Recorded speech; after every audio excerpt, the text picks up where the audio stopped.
हाँ जी विद्यार्थियों, किवें हो सारे? ठीक हो? सत श्री अकाल सारिਆਂ ਨੂੰ ਪਹਿਲਾਂ ਤਾਂ ਤੇ ਆ ਜਾਓ ਜੀ। ਫਿਰ ਆਪਾਂ ਗੱਲ ਕਰ ਰਹੇ ਸੀ ਸਾਡੀ ਪੰਜਾਬੀ ਭਾਸ਼ਾ ਦੀ ਜਮਾਤ, ਜਿਹਦੇ ਵਿੱਚ ਆਪਾਂ ਅੱਜ ਯੋਜਕਾਂ ਬਾਰੇ ਪੜ੍ਹਨਾ। ਪਿਛਲੀ ਜਮਾਤ ਸੀ ਆਪਣੀ ਜਿਹੜੀ, ਉਹਦੇ ਵਿੱਚ ਆਪਾਂ ਸੰਬੰਧਕਾਂ ਬਾਰੇ ਪੜ੍ਹਿਆ ਸੀ। ਹੁਣ ਆਪਾਂ ਯੋਜਕਾਂ ਬਾਰੇ ਪੜ੍ਹਨਾ। ਸੰਬੰਧਕ ਤੇ ਯੋਜਕ। ਸੰਬੰਧਕ ਮਤਲਬ ਸੰਬੰਧ ਬਣਾਉਣ ਵਾਲੇ, ਜੋੜਨ ਵਾਲੇ, ਤੇ ਯੋਜਕ ਦਾ ਮਤਲਬ ਹੀ ਹੁੰਦਾ ਜੋੜਨ ਵਾਲੇ। ਸੰਬੰਧਕ ਦੇ ਵਿੱਚ ਇਹ ਸੀਗਾ ਕਿ ਜੋ ਸ਼ਬਦ ਵਾਕ ਦੇ ਵਿੱਚ ਆਏ ਨਾਮ ਜਾਂ ਪੜਨਾਮ ਦਾ ਹੋਰਨਾ ਮਤਲਬ ਦੂਜੇ ਸ਼ਬਦਾਂ ਨਾਲ ਸੰਬੰਧ ਦੱਸਣ, ਉਹਨਾਂ ਨੂੰ ਆਪਾਂ ਕਿਹਾ ਜਾਂਦਾ ਵੀ ਸੰਬੰਧਕ ਕਿਹਾ ਜਾਂਦਾ। ਦਾ, ਦੇ, ਦੀ, ਨੂੰ, ਤੋਂ, ਕੋਲੋਂ ਆਦਿਕ ਇਹ ਸਾਡੇ ਜਿਹੜੇ ਸੀਗੇ ਇਹ ਸੰਬੰਧਕ ਸੀਗੇ। ਹੁਣ ਆਪਾਂ ਗੱਲ ਕਰਦੇ ਹਾਂ ਯੋਜਕਾਂ ਦੀ। ਦੇਖੋ, ਯੋਜਕ ਦਾ ਸ਼ਾਬਦਿਕ ਅਰਥ ਹੈਗਾ ਜੋੜਨ ਵਾਲਾ। ਯੋਜਕ ਦਾ ਸ਼ਾਬਦਿਕ ਅਰਥ ਕੀ ਹੈ? ਜੋੜਨ ਵਾਲਾ। ਹੁਣ ਇਹਦੇ ਵਿੱਚ ਕੀ ਹੈ ਅੱਗੇ ਦੇਖੋ। ਹੁਣ ਯੋਜਕ ਦੀ ਪਰਿਭਾਸ਼ਾ ਤੋਂ ਆਪਾਂ ਕਲੀਅਰ ਕਰੀਏ, ਇਹ ਸਥਿਤੀ ਆਪਾਂ ਕਲੀਅਰ ਕਰਨੀ ਹੈ ਵੀ ਯੋਜਕ ਤੇ ਸੰਬੰਧਕ ਦੇ ਵਿੱਚ ਫਰਕ, ਡਿਫਰੈਂਸ ਕੀ ਬਣਦਾ।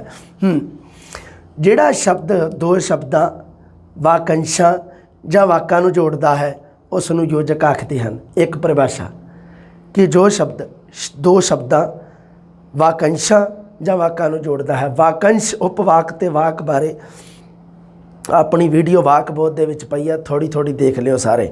ਹਾਲਾਂਕਿ ਵਾਕ ਬੋਧ ਵਾਲਾ ਚੈਪਟਰ ਹੈ ਜਿਹੜਾ ਉਹ ਮਤਲਬ ਕੀ ਹੈ ਵੀ ਇੱਕ ਸਿਲੇਬਸ ਦੇ ਵਿੱਚ ਹੀ ਆ, ਬਾਕੀਆਂ ਦੇ ਵਿੱਚ ਨਹੀਂ ਆ। ਪਰ ਫਿਰ ਵੀ ਤੁਸੀਂ ਥੋੜ੍ਹਾ ਬਹੁਤਾ ਕਲੀਅਰ ਹੋ ਜਾਊਗਾ, ਤੁਹਾਡਾ ਅੱਗੇ ਫਿਊਚਰ ਦੇ ਵਿੱਚ ਕੰਮ ਆਊਗਾ।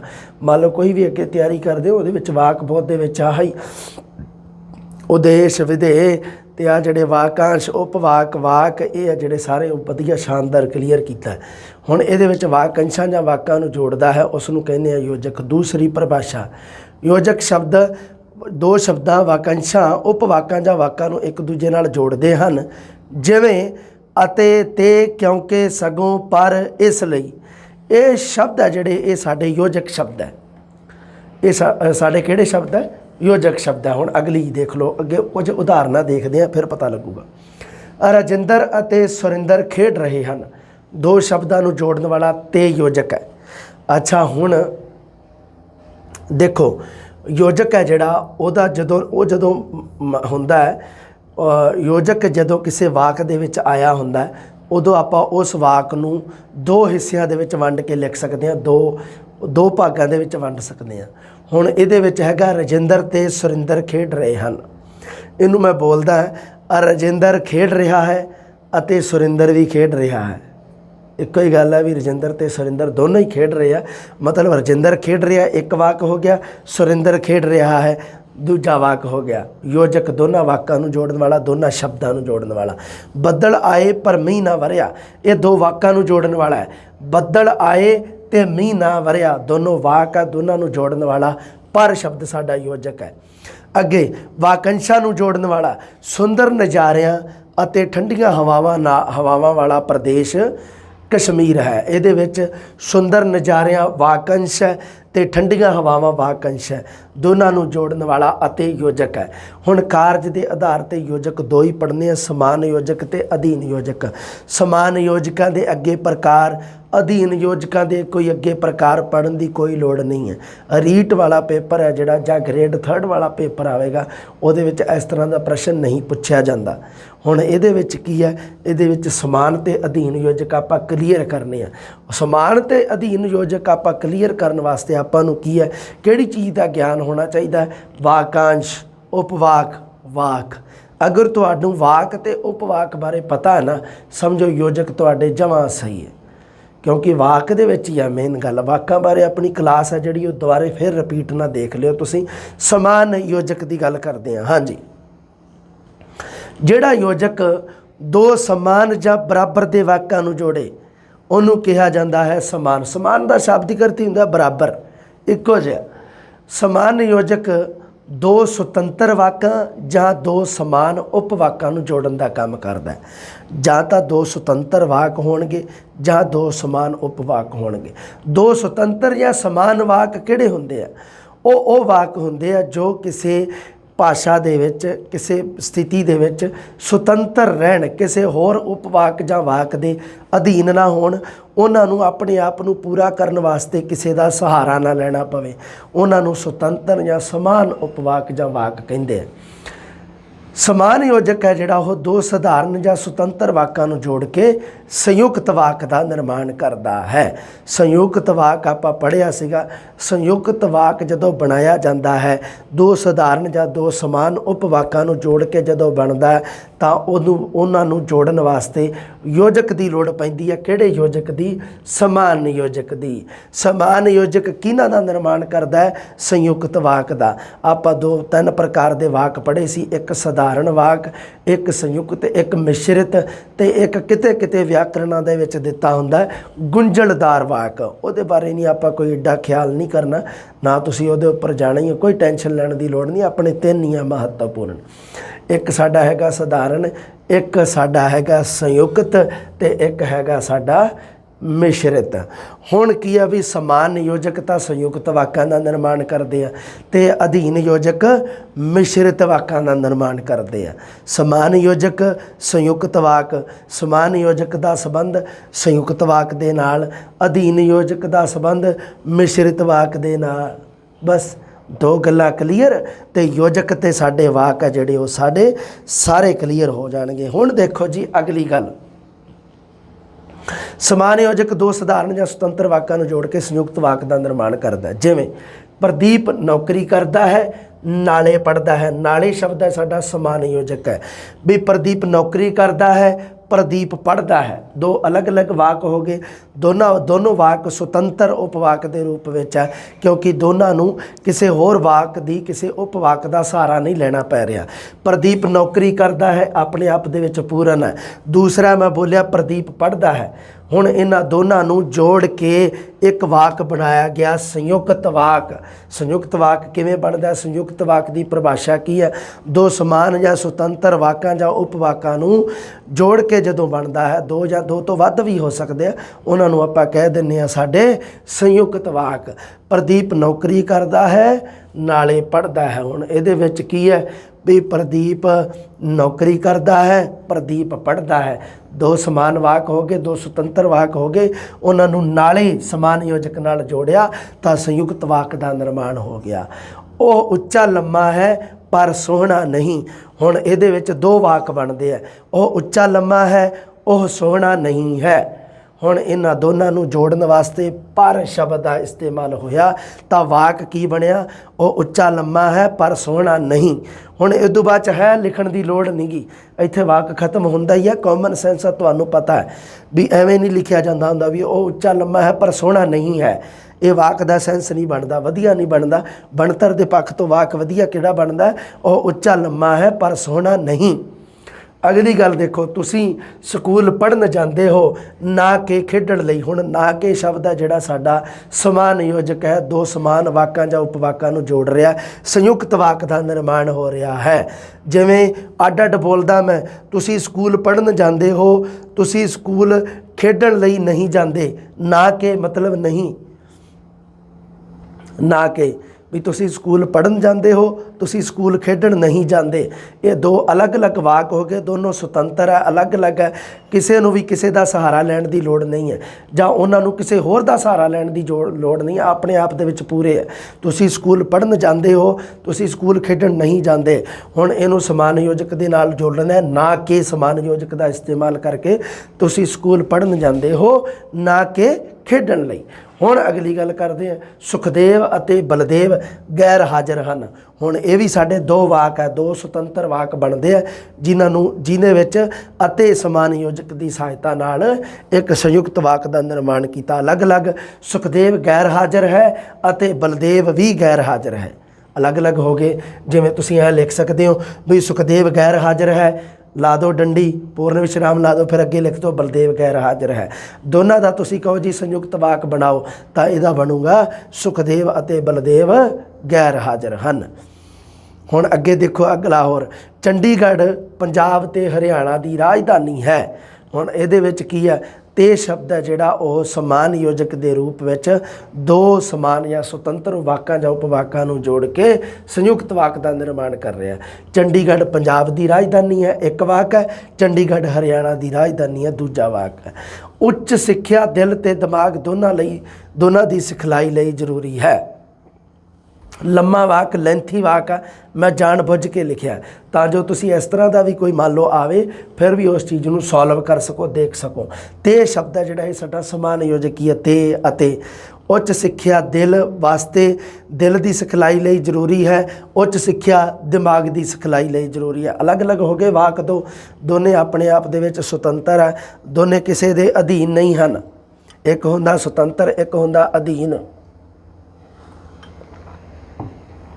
ਜਾਂ ਪਰਾਧੀਨ। ਪਰਾ ਮਤਲਬ ਕਿਸੇ ਹੋਰ ਦੇ ਅਧੀਨ। ਮੁੰਡੇ ਖੇਡ ਰਹੇ ਹਨ ਅਤੇ ਕੁੜੀਆਂ ਪੜ੍ਹ ਰਹੀਆਂ ਹਨ। ਇਹ ਵਾਕ ਦੋਨੋਂ ਅਲੱਗ ਅਲੱਗ ਹੈ। ਮੁੰਡੇ ਖੇਡ ਰਹੇ ਹਨ, ਕੁੜੀਆਂ ਪੜ੍ਹ ਰਹੀਆਂ ਹਨ। ਇਹਨਾਂ ਨੂੰ ਆਪਾਂ ਅਤੇ ਸ਼ਬਦ ਦੀ ਸਹਾਇਤਾ ਨਾਲ ਸੰਯੁਕਤ ਵਾਕ ਬਣਾਤਾ ਤੇ ਅਤੇ ਸਾਡਾ ਸਮਾਨ ਯੋਜਕ ਹੈ। ਰਾਜਿੰਦਰ ਦੇ ਘਰ ਦੀ ਹਾਲਤ ਮਾੜੀ ਹੈ ਪਰ ਉਸ ਨੇ ਦਿਲ ਨਹੀਂ ਛੱਡਿਆ। ਦੋ ਅਲੱਗ ਅਲੱਗ ਵਾਕ ਸੀਗੇ। ਰਾਜਿੰਦਰ ਦੇ ਘਰ ਦੀ ਹਾਲਤ ਮਾੜੀ ਹੈ, ਰਾਜਿੰਦਰ ਨੇ ਦਿਲ ਨਹੀਂ ਛੱਡਿਆ। ਦੋ ਅਲੱਗ ਅਲੱਗ ਵਾਕ ਸੀਗੇ। ਇਹਨਾਂ ਨੂੰ ਇੱਕ ਸੰਯੁਕਤ ਵਾਕ ਦੇ ਰੂਪ ਵਿੱਚ ਇਹਦਾ ਨਿਰਮਾਣ ਕੀਤਾ ਪਰ ਸ਼ਬਦ ਦੀ ਸਹਾਇਤਾ ਨਾਲ। ਉਹ ਨਾ ਕੇਵਲ ਕਵੀ ਹੈ ਸਗੋਂ ਨਾਵਲਕਾਰ ਵੀ ਹੈ। ਹੁਣ ਇਹਦੇ ਵਿੱਚ ਕੀ ਹੈ, ਇਹ ਸਾਡਾ ਸਮਾਨ ਯੋਜਕ ਹੈ ਜਿਹੜਾ ਸਾਡਾ ਸਗੋਂ ਸ਼ਬਦ ਹੈ। ਸਗੋਂ ਸ਼ਬਦ ਦਾ ਬਹੁਤ ਧਿਆਨ ਰੱਖਣਾ। ਉਹ ਨਾ ਕੇਵਲ ਕਵੀ ਹੈ ਬਲਕਿ ਨਾਵਲਕਾਰ ਵੀ ਹੈ। ਬਲਕਿ ਸ਼ਬਦ ਹੈ ਜਿਹੜਾ ਉਹਨੂੰ ਸਗੋਂ ਵੀ ਲਿਖਿਆ ਜਾਂਦਾ ਹੈ। ਸਗੋਂ ਬਲਕਿ ਕੋਈ ਦਿੱਕਤ ਨਹੀਂ ਹੈ ਵੀ ਉਹ ਕਵੀ ਹੈ, ਉਹ ਨਾਵਲਕਾਰ ਹੈ। ਦੋ ਅਲੱਗ ਅਲੱਗ ਵਾਕ ਸੀਗੇ, ਦੋਨੋਂ ਸੁਤੰਤਰ ਸੀ ਆਪਣੇ ਆਪ ਦੇ ਰੂਪ ਵਿੱਚ। ਦੋਨਾਂ ਨੂੰ ਸਗੋਂ ਸਮਾਨ ਯੋਜਕ ਦੀ ਸਹਾਇਤਾ ਨਾਲ ਸੰਯੁਕਤ ਵਾਕ ਦਾ ਨਿਰਮਾਣ ਕੀਤਾ ਗਿਆ ਹੈ। ਉਹ ਛੋਟਾ ਹੈ ਪਰ ਜ਼ਹਿਰ ਦਾ ਟੋਟਾ ਹੈ। ਇਹ ਵੀ ਦੋ ਵਾਕ ਵੀ ਉਹ ਛੋਟਾ ਹੈ, ਇਹ ਵੀ ਵਾਕ ਆਪਣੇ ਆਪ 'ਚ ਪੂਰਨ ਹੈ। ਉਹ ਜ਼ਹਿਰ ਦਾ ਟੋਟਾ ਹੈ ਮਤਲਬ ਕੀ ਹੈ ਵੀ ਉਹ ਬਹੁਤ ਭੈੜਾ ਸੁਭਾਅ ਦਾ, ਮਤਲਬ ਲੜਾਈ ਖੋਰਾ ਜਿਸਾ ਉਹਦਾ। ਜ਼ਹਿਰ ਦਾ ਟੋਟਾ ਕਹਿਣ ਦਾ ਮਤਲਬ ਇਹ ਹੈ। ਜ਼ਹਿਰ ਦਾ ਟੋਟਾ ਇੱਕ ਮਤਲਬ ਕੀ ਹੈ ਵੀ ਮੁਹਾਵਰੇਦਾਰ ਵਾਕੰਸ਼ ਹੈ ਇੱਕ ਜ਼ਹਿਰ ਦਾ ਟੋਟਾ ਸ਼ਬਦ। ਉਹ ਬੁਝਦਿਲ ਨਹੀਂ ਸਗੋਂ ਸੂਰਬੀਰ ਹੈ। ਸਗੋਂ ਸ਼ਬਦ ਜਿਹੜਾ ਦੋ ਵਾਰੀ ਆ ਚੁੱਕਿਆ ਹੈ, ਸਮਾਨ ਯੋਜਕ ਹੈ ਸਗੋਂ ਸ਼ਬਦ। ਸਮਾਨ ਯੋਜਕ ਦੀ ਸਹਾਇਤਾ ਨਾਲ ਦੋ ਸੁਤੰਤਰ ਵਾਕਾਂ ਨੂੰ ਜੋੜਿਆ ਗਿਆ। ਇੱਕ ਹੈਗਾ ਵੀ ਉਹ ਬੁਝਦਿਲ ਨਹੀਂ ਹੈ, ਉਹ ਸੂਰਬੀਰ ਹੈ। ਦੋਨਾਂ ਸੁਤੰਤਰ ਉਪਵਾਕਾਂ ਨੂੰ ਸਮਾਨ ਯੋਜਕ ਦੀ ਸਹਾਇਤਾ ਨਾਲ ਜੋੜ ਕੇ ਸੰਯੁਕਤ ਵਾਕ ਦਾ ਨਿਰਮਾਣ ਕੀਤਾ ਗਿਆ ਹੈ। ਉਪਰੋਕਤ ਵਾਕਾਂ ਵਿੱਚ ਆਏ ਸ਼ਬਦ ਨਾਲੇ, ਪਰ, ਨਾ ਕੇ, ਤੇ ਅਤੇ ਸਗੋਂ ਇਹ ਸਮਾਨ ਯੋਜਕ ਆ। ਹੁਣ ਆ ਜਾਓ ਜੀ ਅਧੀਨ ਯੋਜਕਾਂ ਤੇ। ਹਾਂਜੀ, ਜਿਹੜਾ ਯੋਜਕ ਇੱਕ ਪ੍ਰਧਾਨ ਉਪਵਾਕ ਨੂੰ ਅਧੀਨ ਉਪਵਾਕ ਨਾਲ ਜੋੜੇ ਜਾਂ ਮਿਸ਼ਰਿਤ ਵਾਕ ਬਣਦੇ ਆ। ਤੁਹਾਨੂੰ ਪਤਾ ਅਧੀਨ ਯੋਜਕ ਮਿਸ਼ਰਿਤ ਵਾਕ ਬਣਾਉਂਦਾ ਹੈ। ਆਪਾਂ ਜਿਵੇਂ ਪੜ੍ਹਿਆ ਸੀਗਾ ਪਹਿਲਾਂ ਵੀ, ਮੈਂ ਦੋ ਤਿੰਨ ਵਾਰੀ ਰਿਪੀਟ ਕਰਤਾ ਵੀ ਸਮਾਨ ਯੋਜਕ ਦੀ ਸਹਾਇਤਾ ਨਾਲ ਸੰਯੁਕਤ ਵਾਕ ਬਣਦੇ ਆ ਤੇ ਅਧੀਨ ਯੋਜਕ ਦੀ ਸਹਾਇਤਾ ਨਾਲ ਮਿਸ਼ਰਿਤ ਵਾਕ ਬਣਦੇ ਆ। ਜਾਂ ਮਿਸ਼ਰਿਤ ਵਾਕਾਂ ਵਿੱਚ ਕੀ ਹੁੰਦਾ ਹੈ, ਪ੍ਰਧਾਨ ਉਪਵਾਕ ਨੂੰ ਅਧੀਨ ਉਪਵਾਕ ਨਾਲ ਜੋੜਦੇ ਆ। ਹੁਣ ਸੰਯੁਕਤ ਵਾਕ ਤੇ ਮਿਸ਼ਰਿਤ ਵਾਕ ਦਾ ਫਰਕ ਸੁਣ ਲਓ। ਸੰਯੁਕਤ ਵਾਕ ਦੇ ਵਿੱਚ ਦੋ ਵਾਕ ਜਾਂ ਉਪਵਾਕ ਜਿਹੜੇ ਹੁੰਦੇ ਆ ਉਹ ਸੁਤੰਤਰ ਜਾਂ ਸਮਾਨ ਹੁੰਦੇ ਆ, ਉਹ ਸਮਾਨ ਅਧਿਕਾਰ ਰੱਖਦੇ ਆ ਜਾਂ ਸੁਤੰਤਰ ਹੁੰਦੇ ਆ। ਪਰ ਮਿਸ਼ਰਿਤ ਵਾਕ ਦੇ ਵਿੱਚ ਕੀ ਆ, ਇੱਕ ਪ੍ਰਧਾਨ ਉਪਵਾਕ ਹੁੰਦਾ ਹੈ ਤੇ ਇੱਕ ਅਧੀਨ ਉਪਵਾਕ ਹੁੰਦਾ ਹੈ।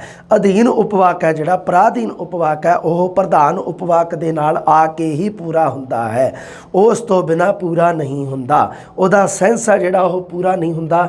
ਉਹਦੇ ਵਿੱਚ ਵਾਕ ਦੀ ਪੂਰੀ ਜਾਣਕਾਰੀ ਨਹੀਂ ਹੁੰਦੀ, ਉਹਦੇ ਵਿੱਚ ਪੂਰੀ ਇਨਫੋਰਮੇਸ਼ਨ ਨਹੀਂ ਹੁੰਦੀ। ਪੂਰੀ ਇਨਫੋਰਮੇਸ਼ਨ ਲੈਣ ਵਾਸਤੇ ਉਸ ਅਧੀਨ ਉਪਵਾਕ ਨੂੰ ਕੀ ਹੈ, ਜਿਹੜਾ ਮੇਨ ਜਿਹੜਾ ਹੁੰਦਾ ਸਾਡਾ ਪ੍ਰਧਾਨ ਉਪਵਾਕ, ਉਹਦੇ ਅਧੀਨ ਜਾਣਾ ਪੈਂਦਾ। ਉਹਦੇ ਅਧੀਨ ਜਾਣ ਵਾਸਤੇ ਅਧੀਨ ਯੋਜਕਾਂ ਦੀ ਲੋੜ ਪੈਂਦੀ ਆ। ਕਿ, ਕਿਉਂਕਿ, ਤਾਂ, ਫਿਰ ਵੀ, ਤਾਂ ਜੋ, ਤਦੇ, ਤਾਂ, ਤਾਈਓ, ਇਸ ਲਈ। ਇਹ ਸ਼ਬਦ ਹੈ ਜਿਹੜੇ ਸਾਡੇ ਕਿਹੜੇ ਆ, ਅਧੀਨ ਯੋਜਕ ਹੈ, ਜੋ ਕੀ ਹੈ ਇੱਕ ਪ੍ਰਧਾਨ ਉਪਵਾਕ ਤੇ ਇੱਕ ਅਧੀਨ ਉਪਵਾਕ ਨੂੰ ਜੋੜ ਕੇ ਮਿਸ਼ਰਿਤ ਵਾਕਾਂ ਦਾ ਨਿਰਮਾਣ ਕਰਦੇ ਆ। ਵਾਰੀ ਰਿਪੀਟ ਹੋ ਰਹੀਆਂ ਗੱਲਾਂ, ਮਤਲਬ ਤੁਹਾਡੇ ਸਮਝ ਆ ਜੂਗੀ ਕਹਾਣੀ। ਹੁਣ ਅੱਗੇ ਦੇਖੋ ਜੀ, ਆਹ ਦੇਖੋ ਹੁਣ ਇਹਦੀਆਂ ਉਦਾਹਰਨਾਂ ਦੇਖਦੇ ਆ। ਸਾਰੇ ਜਾਣਦੇ ਹਨ ਕਿ ਮਿਹਨਤ ਸਫਲਤਾ ਦੀ ਕੁੰਜੀ ਹੈ। ਹੁਣ ਦੇਖੋ ਤੁਸੀਂ ਕਹੋਗੇ ਸਰ ਇਹਨਾਂ ਦੇ ਵਿੱਚੋਂ ਅਧੂਰਾ ਵਾਕ ਕਿਹੜਾ ਤੇ ਪੂਰਾ ਵਾਕ ਕਿਹੜਾ, ਜਿਹੜਾ ਕਿ ਪ੍ਰਧਾਨ ਉਪਵਾਕ ਕਿਹੜਾ ਹੈ ਤੇ ਉਸ ਤੋਂ ਬਾਅਦ ਸਾਡਾ ਜਿਹੜਾ ਅਧੀਨ ਉਪਵਾਕ ਕਿਹੜਾ। ਮਿਹਨਤ ਸਫਲਤਾ ਦੀ ਕੁੰਜੀ ਹੈ, ਇਹ ਸਾਡਾ ਪ੍ਰਧਾਨ ਉਪਵਾਕ ਹੈ। ਸਾਰੇ ਜਾਣਦੇ ਹਨ। ਹੁਣ ਮੈਂ ਕਹਾਂ ਵੀ ਸਾਰੇ ਜਾਣਦੇ ਹਨ, ਤੁਹਾਡੇ ਮਨ 'ਚ ਉਦੋਂ ਹੋਵੇ ਸਰ ਕੀ ਜਾਣਦੇ ਹਨ। ਸਾਰੇ ਜਾਣਦੇ ਹਨ ਕਿਉਂਕਿ ਇਹਦੇ ਵਿੱਚ ਸਥਿਤੀ ਕਲੀਅਰ ਨਹੀਂ ਗੀ। ਸਾਰੇ ਜਾਣਦੇ ਹਨ ਆਪਣੇ ਆਪ ਦੇ ਵਿੱਚ ਪੂਰਾ ਵਾਕ ਨਹੀਂ ਗਾ। ਕਾਰਨ ਕੀ ਹੈ, ਕਿਉਂਕਿ ਇਹਦਾ ਸੈਂਸ ਨਹੀਂ ਪੂਰਾ। ਅਗਲੀ ਸਥਿਤੀ ਹੋਊਗੀ, ਅੱਗੇ ਕੀ ਜਾਣਦੇ ਹਨ ਇਹਦੇ ਵਿੱਚ ਆਪਾਂ ਨੂੰ ਸਥਿਤੀ ਕਲੀਅਰ ਕਰਨੀ ਪਊਗੀ।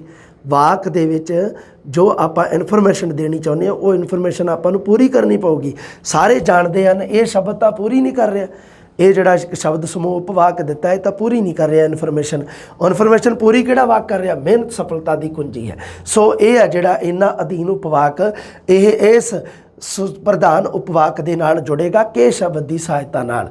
ਅੱਗੇ ਦੇਖੋ ਜੀ, ਖੂਬ ਮਿਹਨਤ ਕਰੋ ਕਿਉਂਕਿ ਮਿਹਨਤ ਫਲ ਦੇ ਕੇ ਰਹਿੰਦੀ ਹੈ। ਮਿਹਨਤ ਫਲ ਦੇ ਕੇ ਰਹਿੰਦੀ ਹੈ, ਇਹ ਤਾਂ ਸਾਨੂੰ ਪਤਾ ਹੈ। ਖੂਬ ਮਿਹਨਤ ਕਰੋ, ਇਸ ਤੋਂ ਬਾਅਦ ਆਪਾਂ ਨੂੰ ਅੱਗੇ ਸੈਂਸ ਲਾਉਣਾ ਪਊਗਾ ਵੀ ਅੱਗੇ ਕੀ ਹੋਊਗਾ। ਸੋ ਇਹ ਇਹ ਹੈਗਾ ਸਾਡਾ ਅਧੀਨ ਉਪਵਾਕ ਹੈ ਤੇ ਇੱਧਰਲਾ ਸਾਡਾ ਪ੍ਰਧਾਨ ਉਪਵਾਕ ਹੈ, ਕਿਉਂਕਿ ਸ਼ਬਦ ਦੀ ਸਹਾਇਤਾ ਨਾਲ ਜੋੜ ਕੇ ਮਿਸ਼ਰਿਤ ਵਾਕ ਦਾ ਨਿਰਮਾਣ ਕੀਤਾ। ਇੰਨੇ ਮਜ਼ਬੂਤ ਬਣੋ ਕਿ ਕੋਈ ਤੁਹਾਡਾ ਮਨੋਬਲ ਨਾ ਤੋੜ ਸਕੇ। ਹੁਣ ਇਹਦੇ ਵਿੱਚ ਕੋਈ ਤੁਹਾਡਾ ਮਨੋਬਲ ਨਾ ਤੋੜ ਸਕੇ, ਇਹ ਤਾਂ ਪ੍ਰਧਾਨ ਉਪਵਾਕ ਹੈ ਵੀ ਇਹਦੇ ਤੋਂ ਤਾਂ ਪੂਰਾ ਆਪਾਂ ਨੂੰ ਸੈਂਸ ਪਤਾ ਲੱਗ ਰਿਹਾ ਵੀ ਕੋਈ ਵੀ ਤੁਹਾਡਾ ਮਨੋਬਲ ਤੋੜ ਨਾ ਸਕੇ। ਪਰ ਇੰਨੇ ਮਜ਼ਬੂਤ ਬਣੋ, ਹੁਣ ਤੁਸੀਂ ਕਹੋਗੇ ਸਰ ਕਿੰਨੇ ਮਜ਼ਬੂਤ ਬਣੋ? ਤੁਹਾਡੇ ਮਨ ਦੇ ਵਿੱਚ ਉਹਦਾ ਹੀ ਸਵਾਲ ਆਜੂ, ਕਿਉਂਕਿ ਵਾਕ ਪੂਰਾ ਸੈਂਸ ਨਹੀਂ ਦੇ ਰਿਹਾ, ਪੂਰੀ ਇਨਫੋਰਮੇਸ਼ਨ ਨਹੀਂ ਦੇ ਰਿਹਾ। ਪੂਰੀ ਇਨਫੋਰਮੇਸ਼ਨ ਦੇਣ ਵਾਸਤੇ ਕੀ ਕਰੂਗਾ ਇਹ? ਕਿਉਂਕਿ ਅਧੀਨ ਯੋਜਕ ਦੀ ਸਹਾਇਤਾ ਲਊਗਾ ਤੇ ਉਹ ਪ੍ਰਧਾਨ ਇੰਨੇ ਮਜ਼ਬੂਤ ਬਣੋ ਕਿ ਸ਼ਬਦ ਦੀ ਸਹਾਇਤਾ, ਕਿ ਯੋਜਕ ਦੀ ਸਹਾਇਤਾ ਲੈ ਕੇ, ਕਿ ਅਧੀਨ ਯੋਜਕ ਦੀ ਸਹਾਇਤਾ ਦੇ ਨਾਲ ਉਹ ਪ੍ਰਧਾਨ ਉਪਵਾਕ ਨਾਲ ਜੁੜੇਗਾ ਤੇ ਮਿਸ਼ਰਿਤ ਵਾਕ ਦਾ ਨਿਰਮਾਣ ਕਰਕੇ ਪੂਰੀ ਜਾਣਕਾਰੀ ਦੇਵੇਗਾ। ਜੇ ਅਸੀਂ ਵਰਤਮਾਨ ਵਿੱਚ ਮਿਹਨਤ ਕਰ ਲਈ ਤਾਂ ਅਸੀਂ ਆਪਣਾ ਭਵਿੱਖ ਸੁਧਾਰ ਲਵਾਂਗੇ। ਹੁਣ ਇਹਦੇ ਵਿੱਚ ਅਸੀਂ ਆਪਣਾ ਭਵਿੱਖ ਸੁਧਾਰ ਸਕਦੇ ਹਾਂ, ਇਹ ਤਾਂ ਸਾਡਾ ਹੈਗਾ ਪ੍ਰਧਾਨ ਉਪਵਾਕ, ਇਹ ਸਾਡਾ ਅਧੀਨ ਹੈ ਵੀ ਜੇ ਅਸੀਂ ਵਰਤਮਾਨ ਵਿੱਚ ਮਿਹਨਤ ਕਰ ਲਈ। ਹੁਣ ਜੇ ਸ਼ਬਦ ਆ ਜਿਹੜਾ ਉਹ ਅਧੀਨ ਉਪਵਾਕ ਦਾ ਸੈਂਸ ਹੈ, ਕਿਉਂਕਿ ਇਹ ਪੂਰੀ ਇਨਫੋਰਮੇਸ਼ਨ ਨਹੀਂ ਗੀ ਇਹਦੇ ਵਿੱਚ, ਵੀ ਜੇ ਅਸੀਂ ਵਰਤਮਾਨ ਵਿੱਚ ਮਿਹਨਤ ਕਰ ਲਈ ਤਾਂ ਤੁਸੀਂ ਕਹੋਗੇ ਸਰ ਅੱਗੇ ਫਿਰ ਜੇ ਤੋਂ ਬਾਅਦ ਤੁਹਾਨੂੰ ਪਤਾ ਹੀ ਹੈ ਜੇ ਸ਼ਬਦ ਤੋਂ ਬਾਅਦ ਵੀ ਇੱਕ ਮਤਲਬ ਸੰਭਾਵਨਾ ਕਿਸੇ ਚੀਜ਼ ਦੀ ਜਤਾਉਣੀ, ਉਹਦੇ ਵਾਸਤੇ ਆਪਾਂ ਜੇ ਸ਼ਬਦ ਲਾਉਂਦੇ ਹਾਂ ਤਾਂ ਉਹਦੇ ਵਾਸਤੇ ਤਾਂ ਅਧੀਨ ਯੋਜਕ ਦਾ ਇਸਤੇਮਾਲ ਕਰਕੇ ਦੋਨੋਂ ਅਧੀਨ ਉਪਵਾਕ ਤੇ ਪ੍ਰਧਾਨ ਉਪਵਾਕ ਇੱਕ ਦੂਜੇ ਦੇ ਨਾਲ ਸੰਪਰਕ ਦੇ ਵਿੱਚ ਆਉਣਗੇ ਅਧੀਨ ਯੋਜਕ ਦੀ ਸਹਾਇਤਾ ਨਾਲ ਤੇ ਮਿਸ਼ਰਿਤ ਵਾਕ ਦਾ ਨਿਰਮਾਣ ਕਰਕੇ ਪੂਰੀ ਜਾਣਕਾਰੀ ਦੇਣਗੇ। ਸਿੰਘ ਗਿਣਤੀ ਵਿੱਚ ਥੋੜ੍ਹੇ ਸਨ ਫਿਰ ਵੀ ਉਹ ਬਹਾਦਰੀ ਨਾਲ ਲੜੇ। ਹੁਣ ਇਹਦੇ ਵਿੱਚ ਫਿਰ ਵੀ ਸ਼ਬਦ ਹੈ ਜਿਹੜਾ ਉਹ ਦੋ, ਇੱਕ ਅਧੀਨ ਤੇ ਇੱਕ ਪ੍ਰਧਾਨ ਉਪਵਾਕ ਨੂੰ ਜੋੜ ਰਿਹਾ ਹੈ। ਤੇ ਕਿਹੜੇ ਵਾਕ ਦਾ ਨਿਰਮਾਣ ਹੋ ਰਿਹਾ? ਮਿਸ਼ਰਿਤ ਵਾਕ ਦਾ ਨਿਰਮਾਣ ਹੋ ਰਿਹਾ ਹੈ। ਇੱਕ ਮਿੰਟ ਓਏ, ਪਾਣੀ ਪੀ ਲੈਣ ਦਿਓ। ਹਾਂਜੀ, ਸਥਿਤੀ ਕਲੀਅਰ ਹੋ ਰਹੀ ਹੈ ਨਾ। ਸੰਯੁਕਤ ਵਾਕ ਬਾਰੇ ਵੀ ਪਤਾ ਲੱਗ ਰਿਹਾ ਸਾਨੂੰ ਤੇ ਨਾਲ ਮਿਸ਼ਰਿਤ ਵਾਕ ਬਾਰੇ ਵੀ, ਹੈ ਨਾ। ਸਧਾਰਨ ਵਾਕ ਦੀ ਤਾਂ ਚਲੋ ਗੱਲ ਆਪਾਂ ਨੂੰ ਪਤਾ ਹੀ ਹੈ।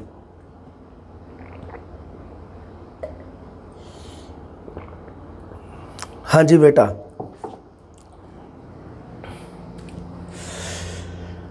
ਉਹ ਬਹੁਤ ਲਾਲਚੀ ਹੈ ਤਦੇ ਤਾਂ ਮੈਂ ਉਸ ਦਾ ਸਾਥ ਛੱਡ ਦਿੱਤਾ। ਮੈਂ ਉਸ ਦਾ ਸਾਥ ਛੱਡ ਦਿੱਤਾ ਤੇ ਉਹ ਬਹੁਤ ਲਾਲਚੀ ਹੈ। ਦੋ ਇੱਕ ਇਹਨਾਂ ਦੇ ਵਿੱਚੋਂ ਇੱਕ ਅਧੀਨ ਉਪਵਾਕ ਹੈ, ਇੱਕ ਪ੍ਰਧਾਨ ਉਪਵਾਕ ਹੈ। ਇਸ ਕਰਕੇ ਤਦੇ ਤਾਂ ਸ਼ਬਦ ਲਾ ਕੇ, ਤਦੇ ਤਾਂ ਇਹਦਾ ਮਤਲਬ ਹੀ ਹੁੰਦਾ ਇਸ ਲਈ। ਤੁਸੀਂ ਇਸ ਲਈ ਲਾ ਦਿਓ ਇਹਦੀ ਥਾਂ ਤੇ ਤਦੇ ਤਾਂ। ਤੁਸੀਂ ਸੋਚਣ ਲੱਗ ਜਾਓਗੇ ਸਰ ਤਦੇ ਤਾਂ ਦਾ ਸ਼ਾਬਦਿਕ ਅਰਥ ਕੀ ਹੈ? ਤਦੇ ਤਾਂ ਦਾ ਮਤਲਬ ਹੁੰਦਾ ਇਸ ਲਈ ਲਾ ਕੇ ਇਹਨੂੰ ਪੜ੍ਹੋ। ਉਹ ਬਹੁਤ ਲਾਲਚੀ ਹੈ ਇਸ ਲਈ ਮੈਂ ਉਸ ਦਾ ਸਾਥ ਛੱਡ ਦਿੱਤਾ। ਤਦੇ ਤਾਂ ਦਾ ਮਤਲਬ ਇਸ ਲਈ। ਮੈਨੂੰ ਉਸ ਦੀ ਭੈੜੀ ਆਦਤ ਬਾਰੇ ਪਤਾ ਸੀ ਤਾਈਓ ਮੈਂ ਉਸ ਨਾਲ ਨਹੀਂ ਬੋਲਦਾ। ਵੀ ਮੈਂ ਉਸ ਨਾਲ ਨਹੀਂ ਬੋਲਦਾ ਕਿਉਂ ਨਹੀਂ? ਕਿਉਂਕਿ ਮੈਨੂੰ ਉਸ ਦੀ ਭੈੜੀ ਆਦਤ ਬਾਰੇ ਪਤਾ ਸੀ। ਹੁਣ ਇਹ ਦੋ ਤਰੀਕੇ ਨਾਲ ਬਣਦਾ, ਤਾਈਓ ਸ਼ਬਦ ਲਾ ਕੇ ਵੀ ਬਣਦਾ ਤੇ ਕਿਉਂਕਿ ਸ਼ਬਦ ਲਾ ਕੇ ਵੀ ਬਣਦਾ। ਮੈਂ ਉਸ ਨਾਲ ਨਹੀਂ ਬੋਲਦਾ ਕਿਉਂਕਿ ਮੈਨੂੰ ਉਸ ਦੀ ਭੈੜੀ ਆਦਤ ਬਾਰੇ ਪਤਾ ਸੀ। ਇਹ ਵੀ ਸਾਡਾ ਮਿਸ਼ਰਿਤ ਵਾਕ ਹੀ ਹੈ ਜੋ ਮੈਂ ਬਣਾ ਕੇ ਬੋਲਿਆ। ਤੇ ਇਹਦੇ ਵਿੱਚ ਵੀ ਤਾਈਓ ਮਤਲਬ ਇਸੇ ਕਾਰਨ ਤਾਈਓ ਮੀਂਹ ਵਰਦਾ ਸੀ ਇਸ ਲਈ ਮੈਂ ਆ ਨਹੀਂ ਸਕਿਆ। ਹੁਣ ਇਹਦੇ ਵਿੱਚ ਵੀ ਮੈਂ ਆ ਨਹੀਂ ਸਕਿਆ ਕਿਉਂ? ਕਾਰਨ ਦਿੱਤਾ ਹੋਇਆ ਵੀ ਮੀਂਹ ਵਰਦਾ ਸੀ। ਹੁਣ ਇਹਦੇ ਵਿੱਚ ਦੋਨੋਂ ਕਾਰਨ ਸਹਿਤ ਆਪਾਂ ਜਾਣਨ ਵਾਸਤੇ ਕੀ ਹੈ, ਇੱਕ ਅਧੀਨ ਉਪਵਾਕ ਤੇ ਪ੍ਰਧਾਨ ਉਪਵਾਕ ਨੂੰ ਦੋਨਾਂ ਦੇ ਸੰਪਰਕ ਦੇ ਵਿੱਚ ਇੱਕ ਦੂਜੇ ਦੇ ਵਿੱਚ ਆਉਣਾ ਪਊਗਾ। ਉਹਦੇ ਵਾਸਤੇ ਇਸ ਲਈ ਅਧੀਨ ਯੋਜਕ ਦੀ ਵਰਤੋਂ ਕਰਦੇ ਹੋਏ ਕੀ ਹੋਇਆ? ਸਾਡਾ ਮਿਸ਼ਰਿਤ ਵਾਕ ਦਾ ਨਿਰਮਾਣ ਹੋਇਆ। ਉਪਰੋਕਤ ਵਾਕਾਂ ਵਿੱਚ ਆਏ ਹੋਏ ਸ਼ਬਦ ਕਿ, ਕਿਉਂਕਿ, ਤਾਂ, ਫਿਰ ਵੀ, ਤਾਂ ਜੋ, ਤਦੇ ਤਾਂ, ਤਾਈਓ, ਤਾਈਓ ਤਾਂ ਇਸ ਲਈ ਇਹ ਸਾਡੇ ਹੈਗੇ ਆ ਅਧੀਨ ਯੋਜਕ। ਦੋ ਹੀ ਪ੍ਰਕਾਰ ਦੇ ਪੜ੍ਹਨੇ ਆ ਬਸ, ਸਮਾਨ ਯੋਜਕ ਤੇ ਅਧੀਨ ਯੋਜਕ। ਇਹਨਾਂ ਨੂੰ ਕਲੀਅਰ ਕਰ ਲਓ, ਯੋਜਕ ਦਾ ਪ੍ਰਸ਼ਨ ਨਹੀਂ ਕਦੇ ਗਲਤ ਹੋਊਗਾ। ਧਿਆਨ ਰੱਖਿਓ, ਸਮਾਨ ਯੋਜਕ ਹੈ ਜਿਹੜੇ ਹਮੇਸ਼ਾ ਸੰਯੁਕਤ ਵਾਕਾਂ ਦਾ ਨਿਰਮਾਣ ਕਰਦੇ ਆ ਤੇ ਅਧੀਨ ਯੋਜਕ ਹਮੇਸ਼ਾ ਮਿਸ਼ਰਿਤ ਵਾਕਾਂ ਦਾ ਨਿਰਮਾਣ ਕਰਦੇ ਆ। ਬਸ ਸਮਾਨ ਸੰਯੁਕਤ, ਅਧੀਨ ਮਿਸ਼ਰਿਤ, ਸਮਾਨ ਸੰਯੁਕਤ, ਅਧੀਨ ਮਿਸ਼ਰਿਤ, ਇੰਨੀ ਗੱਲ ਕਲੀਅਰ ਕਰ ਲਓ, ਬੱਲੇ ਬੱਲੇ ਹੋ ਜੂਗੀ। ਤੁਹਾਡਾ ਜਿਹੜਾ ਯੋਜਕ ਹੈ ਕਦੇ ਵੀ ਗਲਤ ਨਹੀਂ ਹੋਊਗਾ। ਬਾਕੀ ਥੋੜ੍ਹੇ ਥੋੜ੍ਹੇ ਸ਼ਬਦ ਇਹਨਾਂ ਦੇ ਨਾਲ ਸੰਬੰਧਿਤ ਚੇਤੇ ਰੱਖਣੇ ਆ ਤੁਸੀਂ। ਲਓ ਜੀ, ਇਹ ਯੋਜਕਾਂ ਦੇ ਨਾਲ ਸੰਬੰਧੀ ਜਮਾਤ ਹੋ ਗਈ। ਇੱਕ ਆਪਣੀ ਆਖਰੀ ਕਲਾਸ ਹੋਊਗੀ ਵਿਸਮਿਕ, ਇਹਨਾਂ ਦੇ ਬਾਰੇ ਆਪਾਂ ਜਲਦੀ ਵਿਚਾਰ ਕਰਦੇ ਹਾਂ ਜੀ। ਮਿਲਦੇ ਹਾਂ ਜਲਦੀ, ਰੱਬ ਰੱਖਾ।